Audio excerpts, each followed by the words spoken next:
गायत्री महामंत्र एक बार मेरे साथ दोहराओ। ओम भूर्भुवः स्वः तस्य वितुर्वरेण्यं भर्गो देवस्य धीमहि धियो यो नः प्रचोदयात्। मैं की बात चल रही थी जिसमें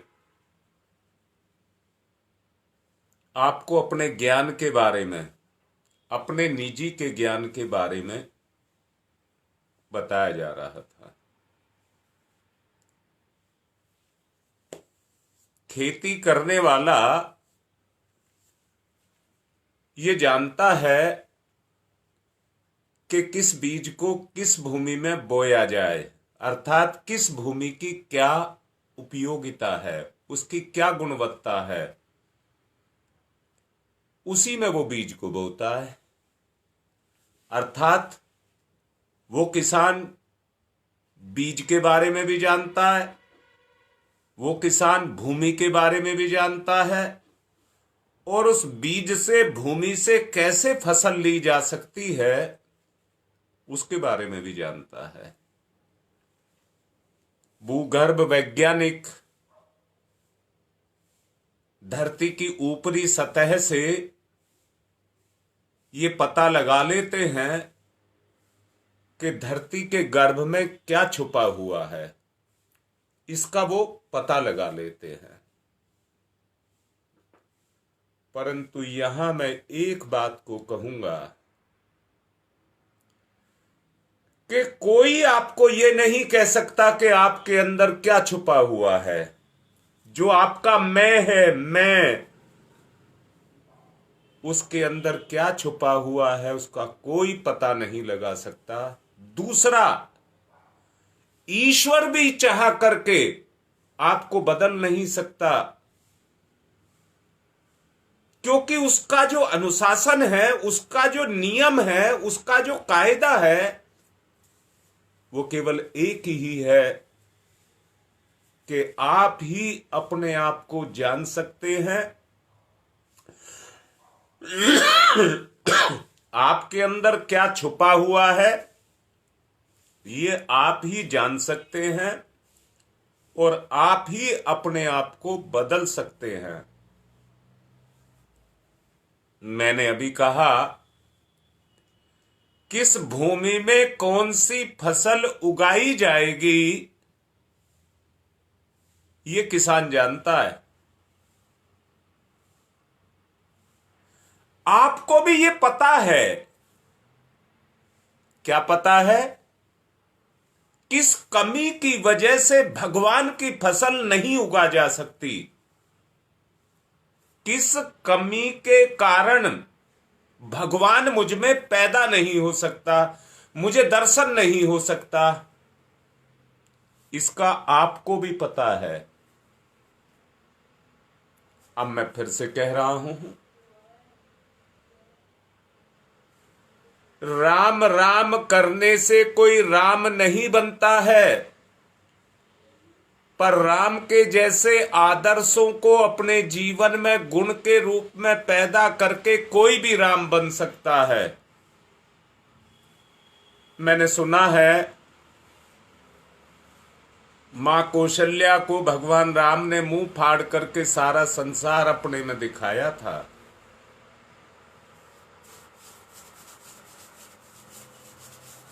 परंतु मैं इतना जरूर जानता हूं, एक रेलगाड़ी के इतने सारे डब्बे होते हैं, इतनी लंबी रेलगाड़ी होती है, उस गाड़ी का चलाने वाला एक ड्राइवर होता है जो मात्र उस सिस्टम को चलाता है, जो उसके हाथ में होता है उस सिस्टम को चलाता है।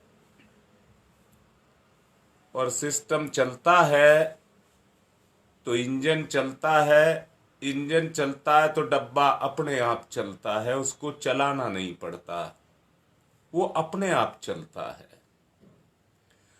ऐसे ही परमात्मा का भी बनाया हुआ एक वो है, सिस्टम है।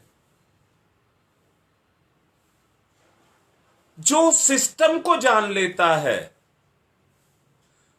मैंने अभी कहा कि बैठा हुआ ड्राइवर इंजन में बैठ करके रेलगाड़ी को नहीं खींचता है, परंतु उसको सिस्टम का ज्ञान है। वो सिस्टम से गाड़ी को दिशा निर्देश देता है, इंजन को दिशा निर्देश देता है, सब अपना अपना काम करते हैं। इस दुनिया में भी सारी शक्तियां हैं। अगर इंसान को यही ज्ञान नहीं होता कि मिट्टी में लोहा भी है, तो वो इंजन कहां से बनाता, पटरी कहां से बनाता, डब्बे कहां से बनाता।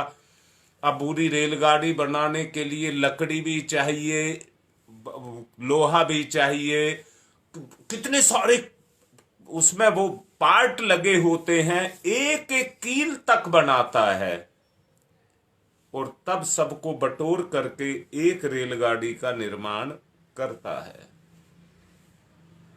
जब निर्माण हो जाता तो उसको गति देता है, उसको गति देता है। अब सोच करके देखो, सोच करके देखो, इस मैं के लिए, मेरे लिए, ये पूरी दुनिया मेरे लिए बनी है। मैं फिर से कहता हूं, मैंने ही इस बात को कहा था, मेरे अलावा दुनिया में कुछ भी नहीं है, जो है वो मुझसे है, वो है। ये मैंने ही कहा था। परंतु सच बताओ, अगर दुनिया में मैं अकेला ही होता, मैं तो दुनिया की बात कह रहा हूं, पहले तो आप दुनिया अपनी जगह है, पहले चरण पर ही चलिए। अगर मेरे साथ मेरा परिवार नहीं होता तो मैं कितने काम कर लेता। अगर हम मिलजुल करके परिवार में रहते हैं, मां का काम, पत्नी का काम, बहन का काम, भाई का काम, बेटे का काम, पिता का काम, बाबा का काम, दादी का काम, सब अपने अपने काम करते हैं, तो सच को देखिए, अगर मुझे सबके काम अकेले ही करने पड़ते तो मैं कितनी उन्नति कर पाता। परंतु जब सब काम बटे हुए हैं तो सारे काम भी पूरे हो जाते हैं, समय भी बच जाता है, मौज मस्ती के लिए भी समय मिल जाता है, ये सारे काम पूरे हो जाते हैं। अब मैं कहता हूं, अगर मेरा परिवार ही परिवार होता और समाज ना होता, समाज ना होता, तो जो काम समाज करता है वो परिवार नहीं कर सकता। जो काम समाज कर सकता है वो परिवार नहीं कर सकता। जो परिवार कर सकता है वो मैं नहीं कर सकता। जो मैं कर सकता हूं वो परिवार नहीं कर सकता। जो परिवार कर सकता है वो समाज नहीं कर सकता। मैं फिर से पूछता हूं, छोटे बच्चों को सब प्यार करते हैं और जो कुछ भी बन पड़ता है उनको देते भी हैं, पर बड़े हो जाने के बाद वो सब नहीं करते हैं। बड़े हो जाने के बाद वो सब नहीं करते हैं। सब एक अपेक्षा करते हैं। क्या अपेक्षा करते हैं? कि ये भी काम करे। क्या काम करे? जो जिम्मेदारी है इसकी वो ही काम करे। जो मेरी जिम्मेदारी है मैं वो ही काम करूं। फिर दोबारा समझो, अगर मैं उसी काम को करूंगा जिस काम के लिए मुझे भगवान ने पैदा किया है, अगर मैं अपनी जिम्मेदारी को समझूंगा और ईमानदारी से अपनी जिम्मेदारी को निभाऊंगा, न्याय करूंगा, न्याय के रास्ते पर चलूंगा, संवेदना रखूंगा, भावना रखूंगा, ये सब चीज जो ईश्वरीय गुण है उनको रखूंगा और उसके आधार पर अपने जीवन को जीऊंगा, तो मैं एक निवेदन आपसे कर रहा हूं। परमात्मा ने विभिन्न आवरण पहन करके अपना ये बहरूपिया रूप धारण किया हुआ है। जो इस तथ्य को भली प्रकार समझ सकता है कि अंतरात्मा में यही अनुभूति प्रत्यक्ष अगर मुझे होने लगे तो एक बात समझना, मंदिर में रखी हुई मूर्ति भी आपको चलती फिरती जागृत चैतन्य प्रतिमा के रूप में दिखाई देने लग जाएंगी। अर्थात क्या हुआ? अरे वो पत्थर की मूर्ति चलने लग जाएगी। हां, चलने लग जाएगी जब आपकी भावना का प्रत्यारोपण होगा। अरे जब रेलगाड़ी का ड्राइवर इतनी बड़ी रेलगाड़ी को चला देता है, तो जब आपके स्तर उस स्तर का हो जाएगा, तो ये मूर्तियां भी जो आज जड़ पत्थर की बनकर के एक जगह खड़ी हुई हैं, वो भी अपना काम करने लग जाएंगी।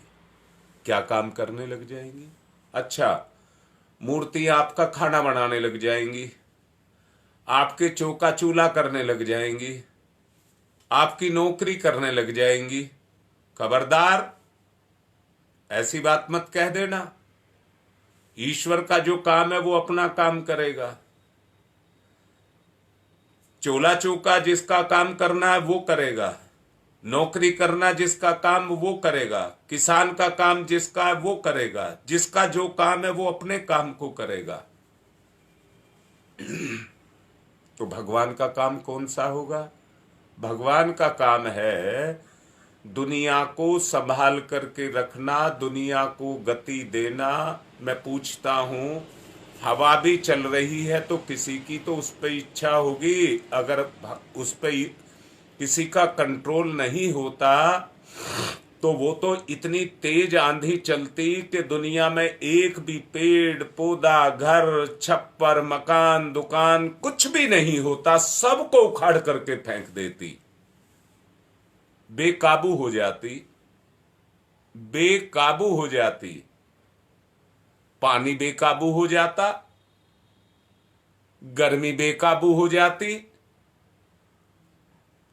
धरती बेकाबू हो जाती।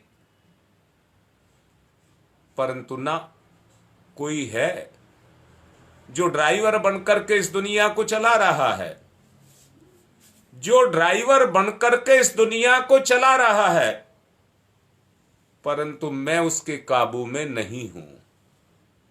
दुनिया उसके काबू में है, मैं उसके काबू में नहीं हूं। मैंने ही अभी आपको कहा था, मैंने ये कहा था कि आप धरती की वैरायटी को पहचान सकते हैं, किस किस्म की मिट्टी है, इसमें कौन सा बीज पैदा किया जा सकता है, और उस बीज की फसल को आप पैदा कर सकते हैं। परंतु आपकी फसल को केवल आप ही पैदा कर सकते हैं, भगवान भी पैदा नहीं कर सकता। तो कैसे की जाए? अपने आप को पहचानो, मैं को पहचानो, और ये भी पहचानो कि इसमें कौन सी खेती हो रही है। कान खोल करके सुन लेना, जो खेती हो रही है, वो फसल बढ़ रही है, वो बीज बढ़ रहे हैं, वो गुण बढ़ रहे हैं, वो दुर्गुण बढ़ रहे हैं। जो फसल पैदा आप कर रहे हैं, जिस रास्ते पर आप चल रहे हैं, जो आपकी सोच है वो आपके अंदर चल रही है और वैसे ही काम कर रही है। अंदर बैठा हुआ आपका स्वयं अहंकार, आपका अपनापन, वो अपने काम को कर रहा है। जीवन की गति या दुर्गति हो रही है, किसी की इच्छा से नहीं। किसकी हिम्मत है कि आपकी कोई दुर्गति कर दे? कुकर्म दुर्गति कराता है। अरे कर्म का प्रभाव होता है। अगर व्यक्ति ऐसे कर्म, आदमी जबान से नहीं जीत सकता, आदमी जबान से नहीं जीत सकता। स्तर गिरा है तो स्तर को बढ़ाना पड़ेगा, स्तर गिरा है तो कर्म से गिरा है, मैं गिरा हूं तो कर्म से गिरा हूं। फिर से कहता हूं, अगर मेरे चरित्र को दाग लग जाए तो मैं भी गिर जाऊंगा। अर्थात व्यक्ति का जो चेतना का स्तर है वो उसके कर्म से है। व्यक्ति की चेतना का जो स्तर है उसके कर्म से है। अगर मैं अपने कर्म से गिर गया तो मेरी चेतना को दाग लग जाएगा। अगर एक भी दाग लग गया तो उसको छुटाने में कितना समय लगेगा, कितना प्रयत्न लगेगा, कितनी मेहनत लगेगी, जरा इसके बारे में सोच करके देखना। अगर अपने आप को ऊंचा उठाना है तो अपने चिंतन को ऊंचा उठाना पड़ेगा। चिंतन को ऊंचा उठाना है तो ढूंढ करके देखो कौन सी बुराई, कौन से पाप, कौन सी कमजोरी। मैंने अभी एक ऑडियो में डाला था, मैंने ये डाला था कि कर्म ही पाप है और कर्म ही पुण्य है। झूठ बोलना, चोरी करना, छल करना, कपट करना, ये पाप है, ये पाप है। अब मैं फिर से पूछ रहा हूं, जो चोरी करेगा वो डरेगा कि नहीं डरेगा? जो कपट करेगा वो डरेगा कि नहीं डरेगा? जो छल करेगा वो डरेगा कि नहीं डरेगा? जो गलत काम करेगा कि वो डरेगा कि नहीं डरेगा? और डर को मिटाने के लिए कुछ ऐसे काम भी करेगा जो उसको नहीं करने चाहिए अपने आप को बचाने के लिए। बताइए, वहां सत्य है? वहां पर न्याय है? जहां सत्य और न्याय नहीं है वहां पर भगवान नहीं है। अर्थात जहां सत्य और न्याय आ गया और कर्म आ गया, सत्य और, मैं फिर से कहता हूं, अगर पेट भरना है तो खाना खाना पड़ेगा। अगर सत्य खाना नहीं खाया तो शरीर निष्क्रिय हो जाएगा, निष्प्राण हो जाएगा। अगर भगवान को भी प्राणवान बनाना है, ताकतवर बनाना है, तो उसको भी खाना खिलाना पड़ेगा। सत्य की पूर्ति सत्य से होती है और सत्य की पूर्ति कर्म से होती है। सत्य और कर्म का आपस में संबंध है, दोनों एक दूसरे के साथ जुड़े हुए हैं। कर्म का जो पेट भरता है वो सत्य से और सत्य का जो पेट भरता है वो कर्म से, दोनों एक दूसरे के पूरक हैं। अब कौन सा कर्म किया जाए? जिसमें सबके साथ न्याय हो, जिसमें सबके साथ न्याय हो। अच्छा, जिस जगह पर आप रहते हैं, जिस परिवार में आप रहते हैं, अकेले रहते हैं क्या? नहीं जी, परिवार में तो 2 4 6 सदस्य हैं तो आप उनके साथ न्याय करिए, न्याय करिए। आप अपने कर्म को देखिए, अधिकार को मत देखिए। कर्म को देखेंगे तो अधिकार अपने आप मिलेगा, और अगर अधिकार को देखेंगे तो कर्म भी चला जाएगा। आज क्या हो रहा है? आज आदमी अधिकार को तो दे रहा है महत्व, परंतु अपने कर्म को नहीं दे रहा। और दूसरा, न्याय नहीं कर रहा, न्याय नहीं कर रहा। तो बताइए, मैं की, अहम की पूर्ति केवल किससे? अहंकार से क्या हो सकती है? खा जाएगा, अहंकार आपको खा जाएगा। याद रखना, अगर अहम की पूर्ति करना चाहते हैं तो केवल एक ही तरीका है, सत्य और न्याय, सत्य और न्याय। तत्वदर्शी भक्तों को इसी रूप में परमात्मा ने साक्षात्कार दिया है, इसी रूप में साक्षात्कार दिया है। किस रूप में? सत्य और न्याय के मार्ग पर चलने पर, अपने चरित्र और चिंतन को ऊंचा उठाने पर भगवान ने सबको न्याय दिया है। उसने एक तरीका बनाया है। जैसा मैंने कहा कि किसान जानता है बीज और धरती के बारे में, उनका प्रयोग करता है, उस रास्ते पर चलता है, उस विधान पर चलता है जो परमात्मा ने उसकी फसल को पैदा करने के लिए बनाया है, उस रास्ते पर चलता है तो उस उपलब्धि को पाता है जो उसको पाना चाहिए। भगवान ने अर्जुन को अपना विराट रूप दिखाया था, ना दिखाते तो मोह से नहीं छूटता, मोह से नहीं छूटता तो अज्ञानता से नहीं छूटता, अज्ञानता से नहीं छूटता तो अपना ज्ञान नहीं होता, अपना ज्ञान नहीं होता तो भटकता रह जाता। परंतु जब सचमुच उनको आत्मज्ञान कराया तो अर्जुन बोल उठा, करिष्ये वचनव तव, अब मैं सोचूंगा नहीं मुझे क्या करना है, अब तो मुझे केवल एक ही काम करना है, जो आप कहेंगे वो ही मेरा कर्म है, मुझे अपनी बुद्धि नहीं लगानी, मुझे अपनी बुद्धि नहीं लगानी। इसी को समर्पण कहते हैं। अपनी बुद्धि, अपना ज्ञान लगा करके तो अहंकार पैदा हो गया।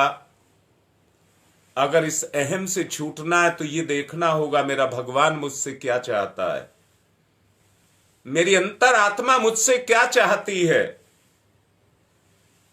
और उसको सक्रिय करने के लिए मैंने कल भी बोला था, छोटा सा बताया था, गुरु दीक्षा के बारे में बताया था।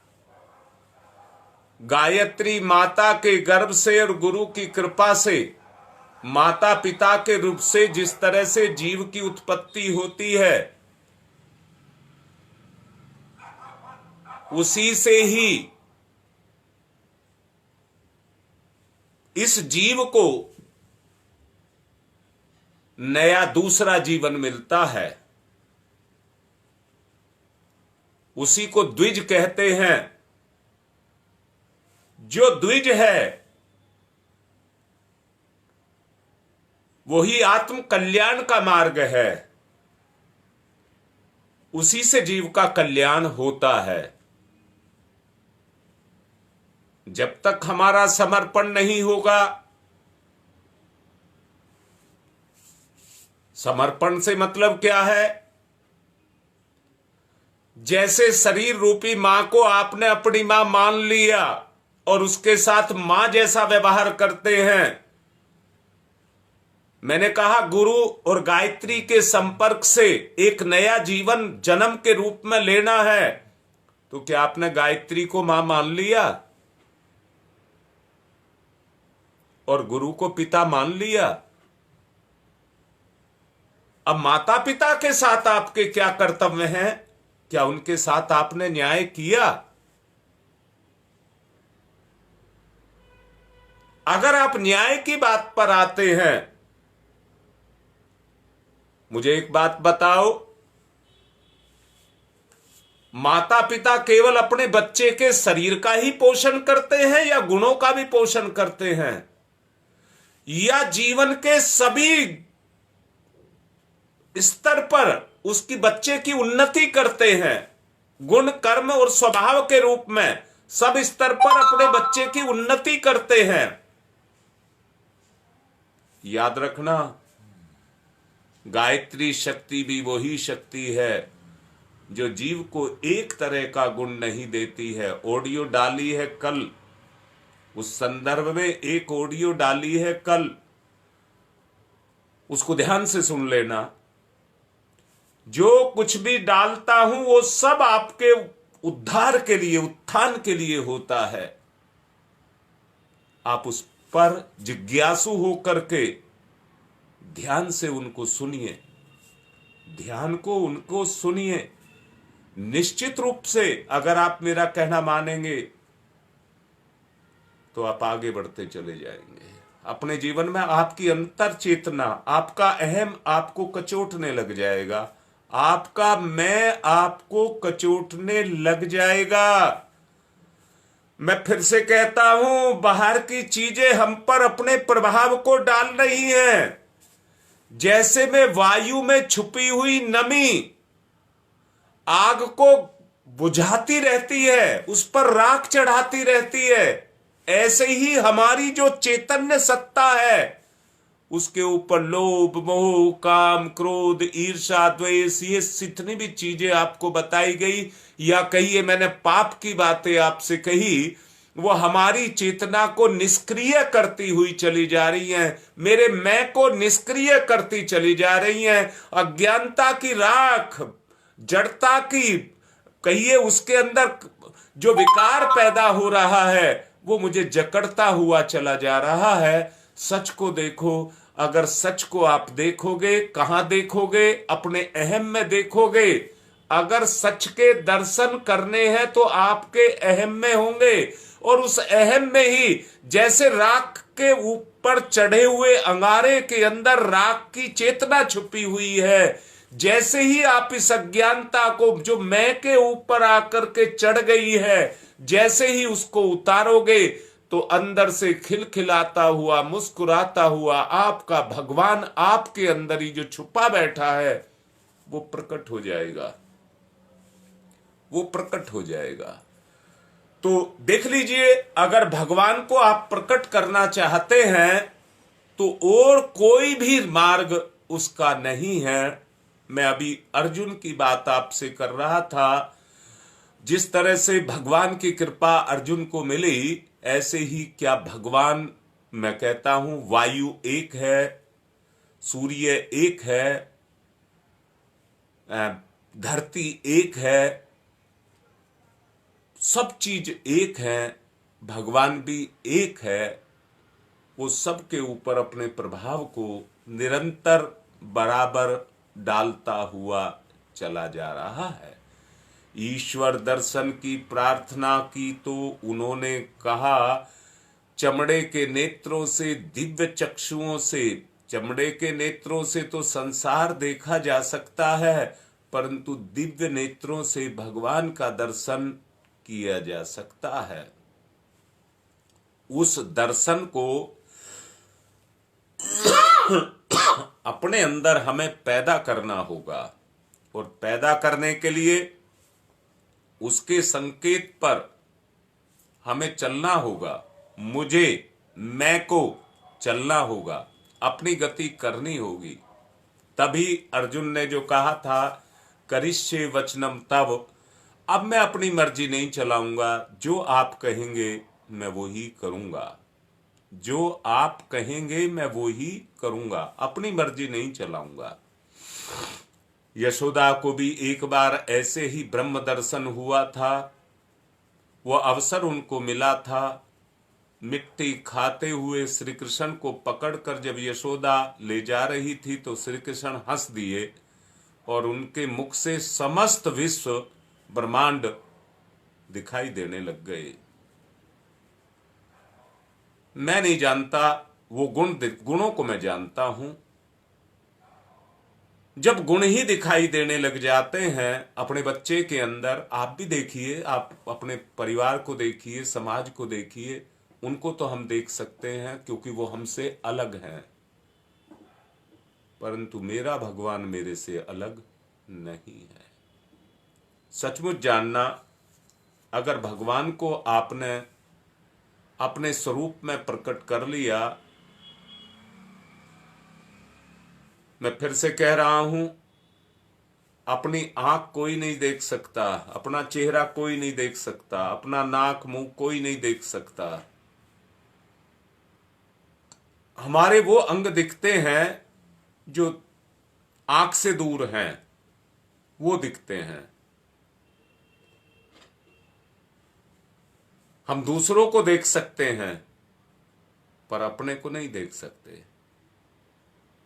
अगर अपने को देखना है तो अपनेपन, अपनापन, प्रेम, अपनापन, लगाव, उसको देखिए ना, उससे आपको, उसमें आपको दिखाई देगा।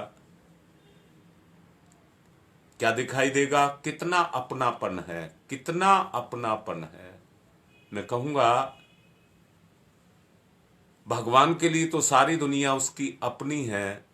उसने घास के तिनके से लगाकर मेरे तक जो कुछ भी निर्माण किया है उसमें उसका अपना ही आपा लगा है। मैं फिर से कहता हूं, इतने बड़े बड़े पेड़, इतने वृक्ष और कहिए पहाड़, पर्वत, नदियां जो आपको धरती पर अपनी गति और चमत्कार करती हुई दिखाई दे रही हैं, वहां नदी अगर बह रही है तो उसमें आपको पानी तो दिखाई देगा, परंतु उसके पीछे हमारे यहाँ नदियों को भी देवी के रूप में माना गया है और उनकी पूजाएं होती हैं। सचमुच जानना ये भावना का खेल है। अगर सचमुच उनके अंदर भी दैवी है, क्या वो अपने चमत्कार नहीं दिखाती? वो सब आपकी श्रद्धा का प्रत्यारोपण है। जब उनके ऊपर आपकी श्रद्धा का प्रत्यारोपण होता है तो वस्तु वैसे ही आकार को धारण करती हुई चली जाती है। यशोदा को और जब श्री कृष्ण ने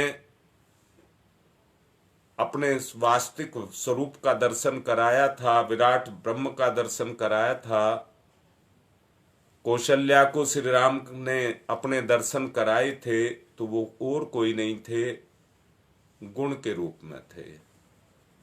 उन गुणों में पूरी दुनिया को चलाने की ताकत दिखाई दी। उन मां को अपने बच्चे में पूरी दुनिया को चलाने की ताकत दिखाई दी। जब ताकत दिखाई दी तो उस विराट के दर्शन हुए।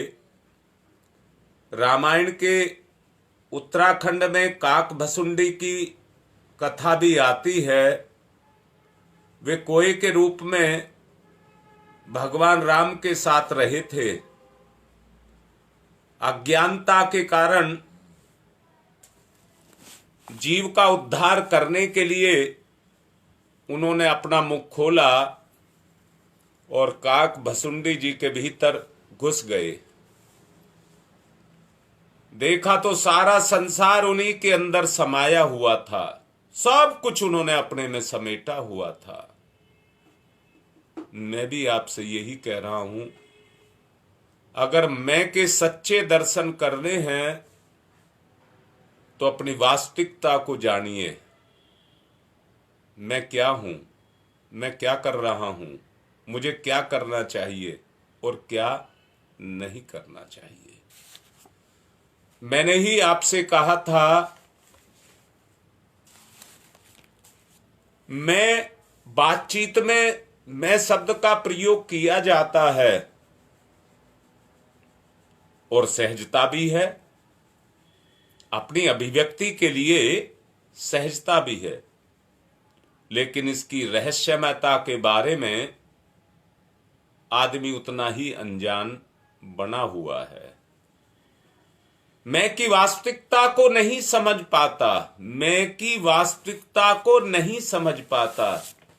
जिस तरह से सूरज उगता है और धीरे धीरे जब उगता है तो कितना आंखों को प्यारा लगता है, उसकी किरणें कितनी सुहावनी लगती है, परंतु जैसे जैसे समय बीतता है उसके अंदर प्रखरता आने लग जाती है, किरणों में तेज आने लग जाता है, चुभन पैदा होने लग जाती है।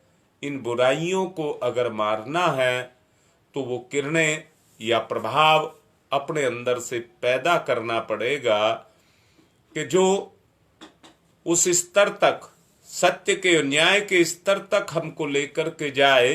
उन बुराइयों को मारने के लिए हमको उसका सहारा लेना पड़ेगा।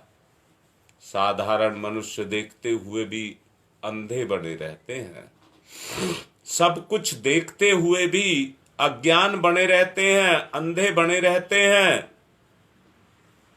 विश्व में सब कुछ घटते हुए देख रहे हैं।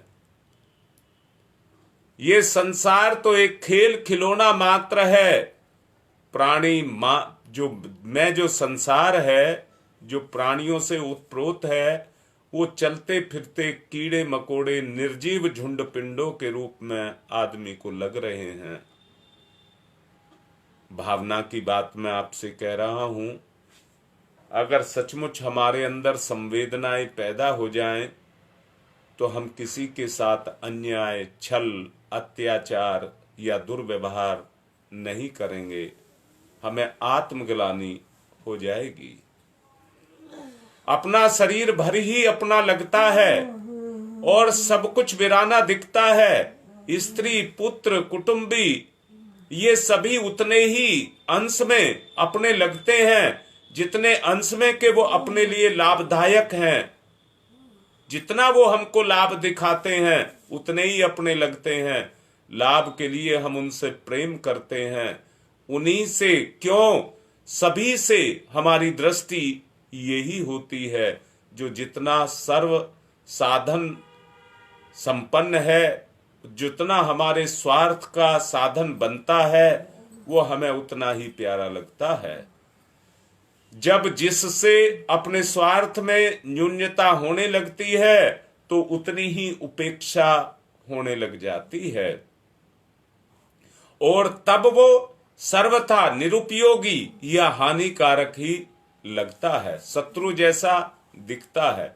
आमतौर से यही दृष्टिकोण दूसरे के प्रति रखा जाता है। दुनिया का यही चलन है।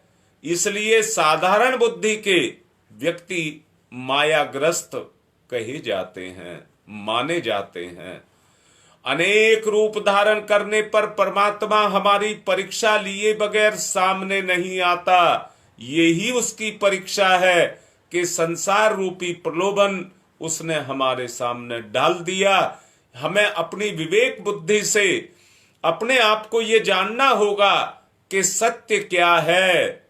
मैं फिर से कहूंगा, अगर इस दुनिया का सबसे पहला और सबसे बड़ा कोई सत्य है तो वो है मेरा होना।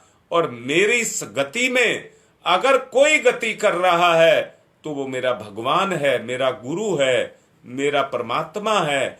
वो मेरे अंदर, मैं कठपुतली हूं। जैसे अर्जुन की बात अभी आपसे कही, अर्जुन कठपुतली बन गया था और कहा अब ये तन वो ही काम करेगा जो आप कहेंगे। मैं भी आपसे कहता हूं, जीव वो ही करता है जो उसके अंदर से उसको प्रेरणा के रूप में मिलता है। सज्जन या दुर्जन व्यवहार जो कुछ भी करता है वो आंतरिक गुणों के आधार पर ही करता है। मैं फिर से कहता हूं, अगर कोई व्यक्ति सज्जन है और उस दुर्जन कोई उसको सताए तो उसका बदला नहीं लेता है, परंतु कोई दुर्जन व्यक्ति है और सज्जन व्यक्ति उसके संपर्क में आता है तो उसको खाए बगैर वो छोड़ता नहीं है। ये प्रभाव की बात आपसे कह रहा हूं। एक बार मैंने आपसे कहा, व्यक्ति अगर एक बार अपने आप को उठा ले, अपने आप को ऊंचा उठाने लग जाए तो सचमुच अपने उत्थान, कौन सा, चरित्र का उत्थान एक बार होने लग जाएगा तो निखार आने लग जाएगा। और जैसे जैसे निखार आने लग जाएगा वैसे ही वैसे आपके स्वरूप में, स्वभाव में परिवर्तन दिखाई देने लगेगा, दिखाई देने लगेगा। इसलिए क्योंकि समय हो रहा है, इसलिए बड़े ही अपनेपन के साथ आपसे कह रहा हूं, अगर उस वास्तविकता को समझना है, अगर उस वास्तविकता को समझना है तो उसके लिए अपने स्वभाव में उस परिवर्तन को लाना होगा, जिसके आधार पर हम ये सारे के सारे जो भी अपने परिवर्तन हैं उसको महसूस कर सकें। बात को पूर्ण करने से पहले ये कहूंगा, अपने मैं को देखिए। जैसे घर में व्यक्ति रहता है तो घर के सारी साधन सुविधाओं का निरीक्षण करता है कि कहीं कोई कमी तो पैदा नहीं हो जाएगी घर में जीने के लिए।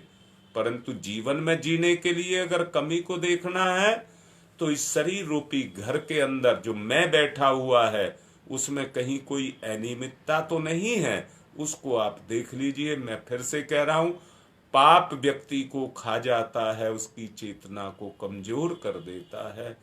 आज वही अवस्था हमारी भी है। मैं आपसे निवेदन करूंगा कि आप अपने वास्तविकता को देखें। वास्तविकता को देखें, मैं को देखें। और अभी मैं कुछ दिन इसी मैं पर ही बोलना चाह रहा हूं।